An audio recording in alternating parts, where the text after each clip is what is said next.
just about ready to make one of my very favorite Way Cool recipes, and that is our double chocolate chip cookies. We are going to be adding chocolate chips to chocolate cookie batter for all of the wonderful, delicious chocolate flavor, and then turning them into two different types of cookies. We're going to be turning them into a white chocolate dipped peppermint crushed cookie, and then we're also going to turn them into a red and green M&M holiday chocolate cookie. Just add a little extra chocolate there with the chocolate M&Ms. So we're going to show you how to make this batter. I'm going to make a gigantic batch of batter because, well, we have a lot of Way Cool friends and family that we like to bake for around here. But in your kit, make sure that you note that even though I'm showing you how to make a double batch, you're probably going to want to make a single batch, which still makes 24 cookies. So I hope you enjoy those cookies, and if you decide to make a giant batch of cookies just like me, I say go for it. Otherwise, follow along with your recipe that's in your kit, and that will show you how to make a one-time batch of cookies, which will make 24 cookies so that we can turn them into both different types of chocolate chip cookies today. Hi you guys, it's Chef Mary from the Way Cool Cooking School. They say that this is the most wonderful time of the year, and I don't know if that's just because we get to be with our families or if it's because of all of the wonderful treats that we get to make. I'd like to think it's a little bit of both. So today we're going to show you how to make one of my very, very favorite cookies, and that is our double chocolate chip cookie. And we're going to turn this chocolate chip cookie into two different kinds of cookies for the holidays. We're going to add some red and green candy, and we're going to make some cute holiday chocolate M&M cookies.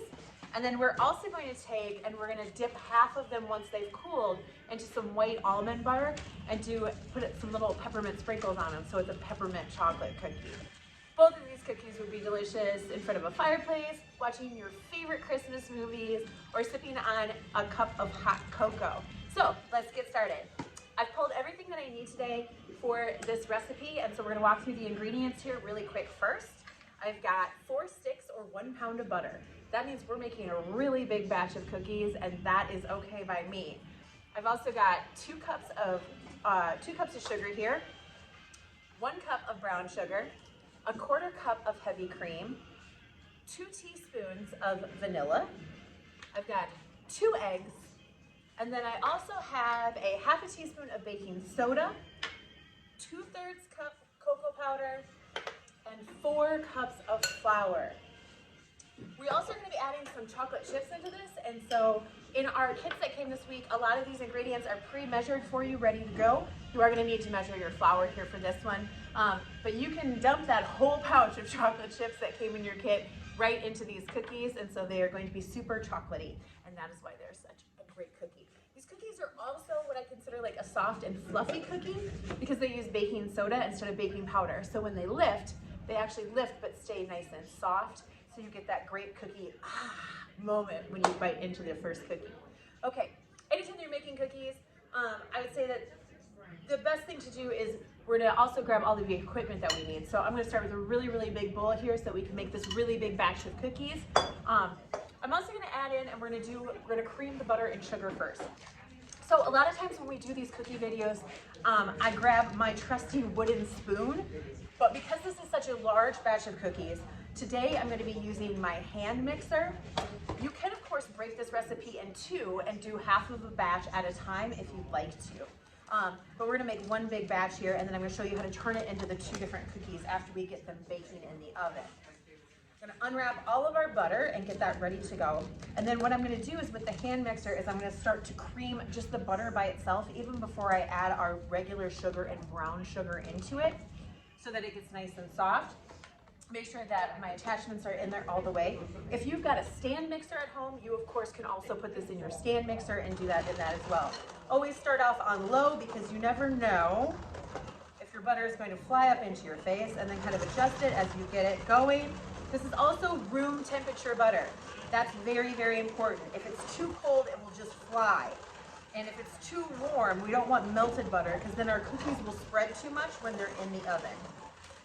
The spread of the cookies, how big it gets while it's baking, and although most cookies have a little bit of spread to them, you will most of the time want to prevent the spread from happening, and so a lot of recipes, that's why it recommends that you go ahead and you chill your cookie dough. And we're gonna do that with our sugar cookies this year.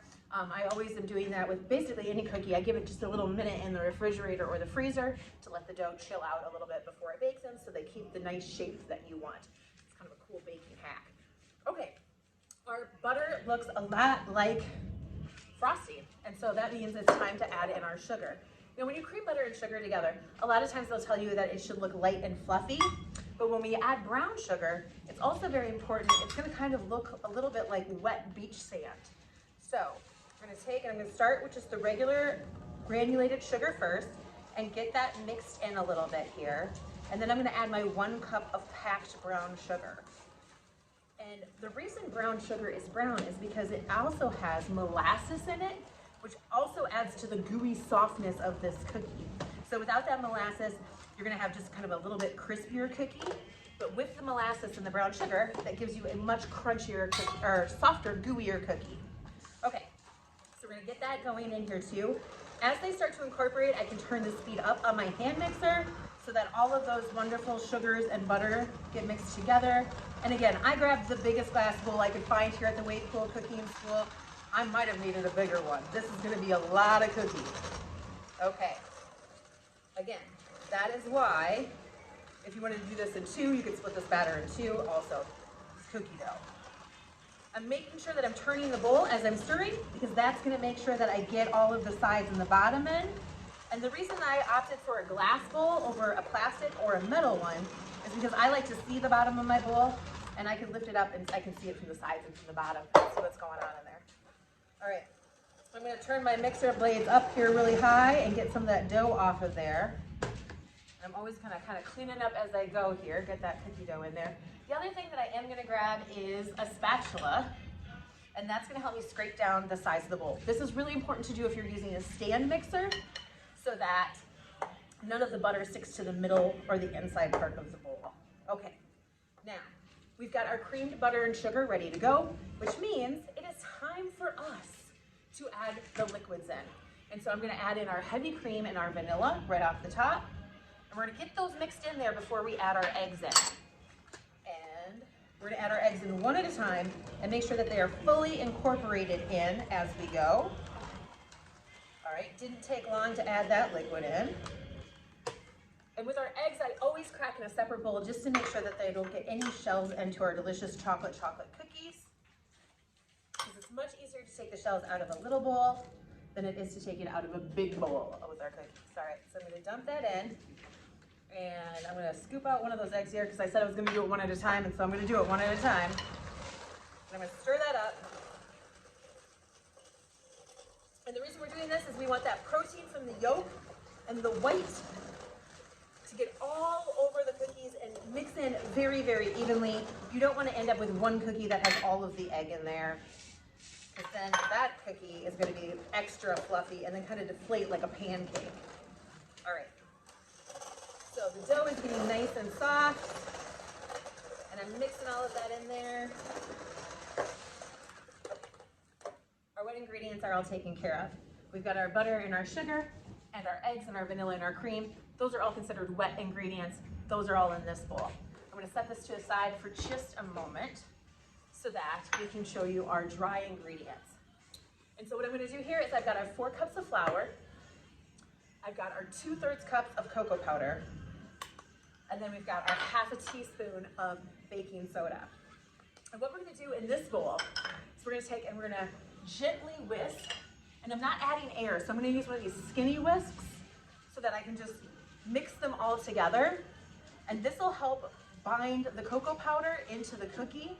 Cocoa powder has a tendency to kind of not want to mix well or hang out well with friends.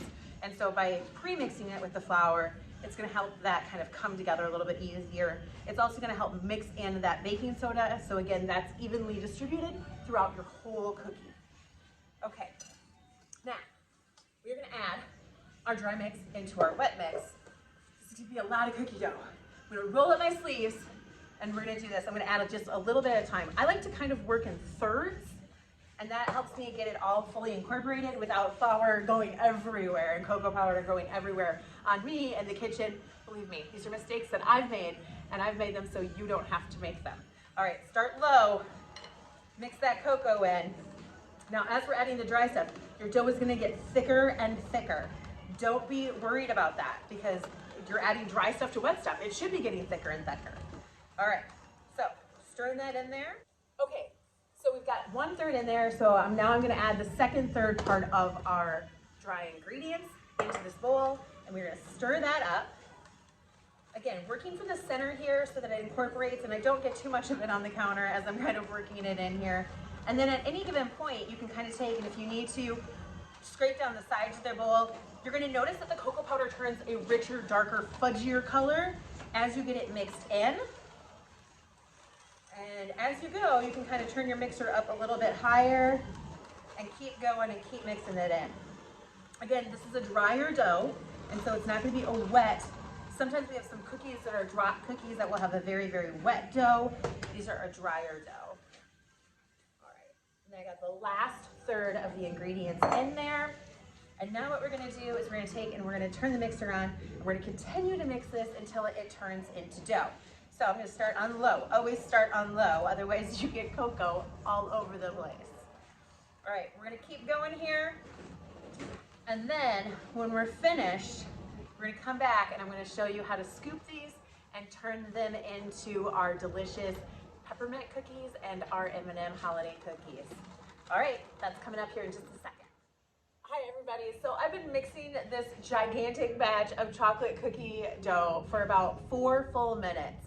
And now it has all kind of come together, and this is the double chocolatey chocolate part, and that is where we add the chocolate chips into the chocolate batter and double up the chocolatey goodness. Now, this is one of our favorite recipes, as I said, to make. And there's a lot of different ways at this point that you could add tons of fun variations to this for the holidays and beyond. I know that at any given moment, I would also add some white chocolate chips in there. You could add some macadamia nuts and make it kind of a gourmet cookie with maybe some dried cherries. Or you can take and add some crushed peppermint directly into the batter and make it a chocolate peppermint treat from right there. That's just 2 of the very fun ways that you can add stuff to it at this point. But just like you're adding in your about 1.5 cups of chocolate chips, you never want to add in more than probably that to this size batch, or 3/4 of a cup to a regular size batch of this chocolate cookie. Otherwise, you just get way too many ingredients, and sometimes less is more. Okay, so we're gonna turn the mixer on one more time, and I'm just gonna get those chocolate chips incorporated into our cookie dough. Just enough. I'm just gonna kind of like fold them in there very, very slowly. My mixer is on low. Again, if you have a standing mixer on your countertop, you can put this whole thing in there as well. And then I'm gonna just take and I'm gonna hold my hand here and turn this up so I get the batter to come off of that whisk attachment. All right, and I'm gonna show you how we're gonna do this. So I've got 2 baking sheets ready to go. You could do this in sections and do one at a time also. Depending on how busy your oven is that day with your holiday baking or how many baking sheets that you have. And then I'm gonna use just a little scoop. You can use an ice cream scoop, you can use a spoon, but the measurement is about 2 tablespoons per cookie. And I'm gonna take and I'm gonna scoop that up, and then we're just gonna take and I'm gonna drop it directly onto this baking sheet. Now, we're gonna do with a full baking sheet size like this, we're gonna do 12 cookies on a baking sheet. And I'm gonna get that going here to show you. Once I get them all scooped, I'm gonna give them a little tiny press on the top. You can either do that with your fingers, or you can take like the bottom of a glass container if you want a nice little flat surface. And you just stick those right on there. And then this is where you're gonna take your red and green M&Ms and baking tip here. Makes them look really, really special and pretty. We're gonna take and we're gonna press the chocolate M&Ms into the top, adding some red, adding some green. There we go.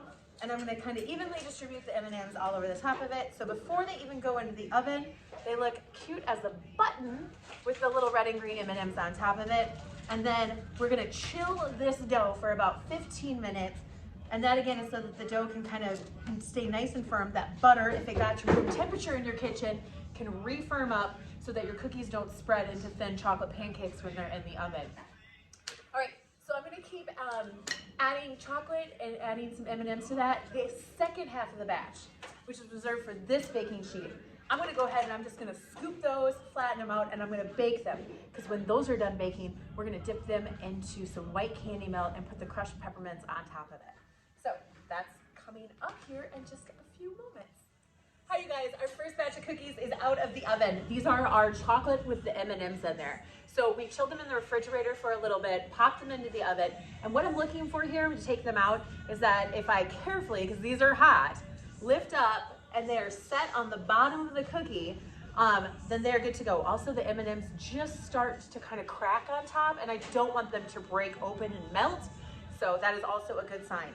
Now, all cookies are gonna carry over bake, which means this pan is still hot enough and the cookies are still hot enough that they're still cooking while we're sitting here talking. And so I'm gonna let them cool for about 5 minutes on this baking sheet, and then I'm gonna take them and lift them off and put them onto a cooling rack, and then I'm gonna resist the urge to eat them so that I can pack them up for our family and friends here at the Way Cool Cooking School.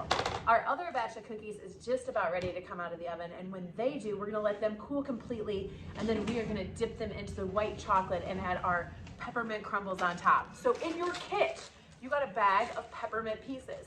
What I did to crush this up is I just took and put it on the counter, and then took the back of a knife. I'll show you here.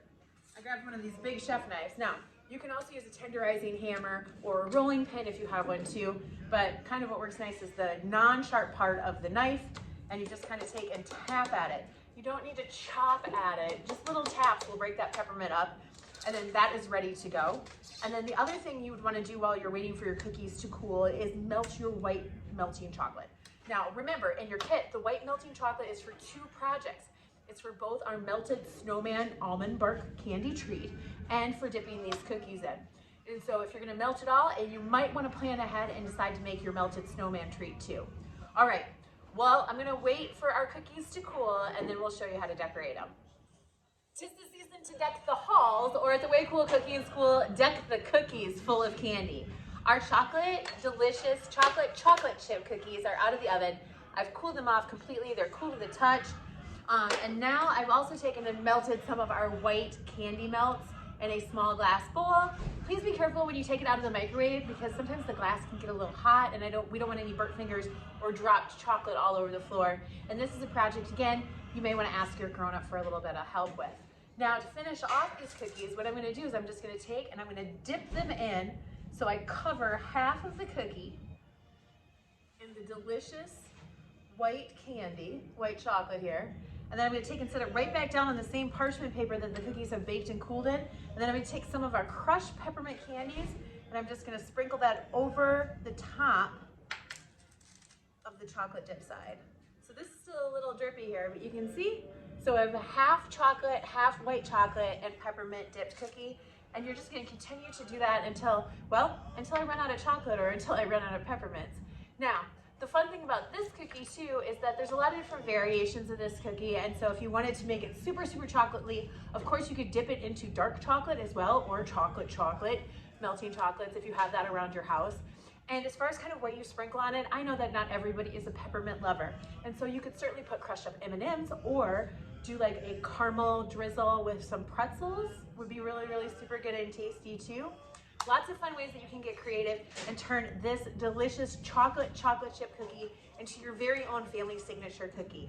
So please enjoy these chocolate cookies. I'm going to finish dipping these and let that set. If you need to speed up this process because you just can't wait and you're super excited to try one, pop this whole tray back into your fridge or freezer for about 5 minutes. That chocolate sets up just like in a snap. And then the cookies are ready to pack up and ready to go. Enjoy your cookies. Thank you guys so much.